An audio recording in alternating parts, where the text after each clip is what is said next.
अस्सलाम वालेकुम नाज़रीन, आपको मैं अपने चैनल फूल और खुशबू में खुश आमदीद कहती हूँ। नाज़रीन, आज की इस वीडियो में मैं आपको बताऊंगी कि माह सफ़र जब स्टार्ट हो तो उसके लिए क्या पढ़ा जाता है, उसमें कौन से वज़ाइफ होते हैं और उसमें जो 1,20,000 बलाएँ आसमान से नाजिल होती हैं उनके लिए क्या करना चाहिए। तो वीडियो का आगाज़ करते हैं। हज़ूर अकरम सल्लल्लाहु अलैहि वसल्लम फरमाते हैं कि माह सफ़र बड़ी सोबत वाला महीना है। आप सल्लल्लाहु अलैहि वसल्लम इस माह के शुरू होने पर अफसरदा और ख़त्म होने पर मुसरत का इज़हार फरमाते थे। फरमाया, माह सफ़र में 1,20,000 बलाएँ आसमान से नाज़िल होती हैं, लेकिन जो लोग इस माह में इबादत इलाही में अपना वक्त गुजारेंगे उन पर इन बलाओं का असर नहीं होगा। अल्लाह इनके गुनाहों को माफ़ फरमाएगा। अब मैं आपको बताती हूँ कि माह सफ़र का चाँद देखकर मगरिब की नमाज और इशा की नमाज के दरमियान कौन से नवाफिल पढ़े जाते हैं और उनका तरीक़ाकार क्या है। माह सफ़र का चाँद देखकर नमाज मगरिब और इशा के दरमियान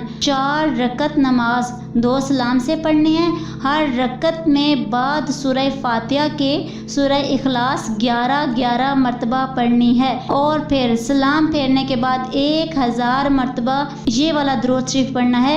अल्लाहुम्मा सल्ली अला मुहम्मदी निन नबीजिल उम्मीजी व रहमतुहुल्लाहि व बरकातुहु। अल्लाह इस नमाज और दुरूद पाक पढ़ने वाले के तमाम गुनाह माफ़ फरमाकर मग़फ़िरत फरमा देता है। अव्वल शब बाद नमाज इशा 4 रकत नमाज पढ़नी है। उनका तरीक़ाकार मैं आपको बता देती हूँ कि पहली रकत में सूरह फातिहा के बाद सूरह काफिरून 15 दफ़ा पढ़नी है। दूसरी में बाद सूरह फातिहा के सूरह इखलास 15 बार और तीसरी दफ़ा सूरह फातिहा के बाद सूरह फलक 15 बार और चौथी रकत में सूरह फातिहा के बाद सूरह नास 15 दफ़ा पढ़नी है। ये नमाज बाद इशा पढ़नी है और फिर सलाम के बाद 100 मरतबा पढ़ना है। इय्याका नअबुदु व इय्याका नस्तईन। फिर 70 दफ़ा दुरूद पाक पढ़ना है। नमाज इशा के वितर और नफल इस नमाज के बाद पढ़ने चाहिए। इस नमाज के पढ़ने वाले को अल्लाह तमाम बलाओं और आफतों से महफूज रखता है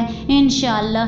नाज़रीन, आज की इस वीडियो में इतना ही। अगर आपको मेरी वीडियो अच्छी लगी है तो लाइक और शेयर करें और अगर चैनल पर नहीं हो तो सब्सक्राइब कर लें, साथ वाले बेल के आइकन पर क्लिक कर लें ताकि मेरी हर नई आने वाली वीडियो की अपडेट आप तक पहुंचती रहे। मिलते हैं अगली वीडियो में, तब तक के लिए अल्लाह हाफिज़।